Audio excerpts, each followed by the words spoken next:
Yeah, I have completely fallen in love with Jane Bowles. And nobody knows about her. And I think that it's because she only wrote a short novel, one play, and a series of short stories. And she used to be furious with Paul because he would just generate so much faster than her. And the way that Paul described it is that, when he was writing a story, he would, if just like building a house, he would use like a hammer and nails and he would put it together and he was constructing something out of construction materials. And Jane always felt like she was inventing the construction materials every time. Her work is really structurally very interesting. Jane was a lesbian. She was a huge drinker.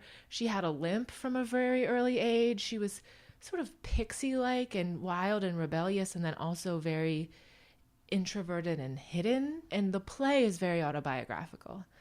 The relationship between Molly and Gertrude is very much the relationship between Jane and her mother. But in this way, the play reminds me of if Jane's life is like a prism.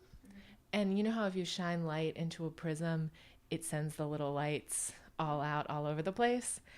It's as if that's how the characters were created, in that really every single character is an aspect of Jane.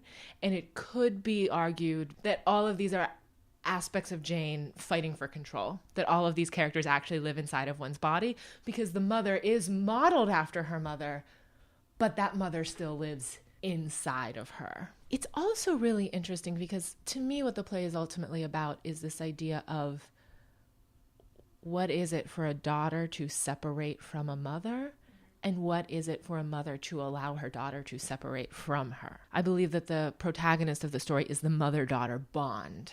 And then there's also just this thing about what is it to hide from the world versus what is it to go out into the world, which is also something that I think a lot of us, especially in the theater, relate to. We could just hide. We could play in the imagination. We have these imaginary circumstances. They're great.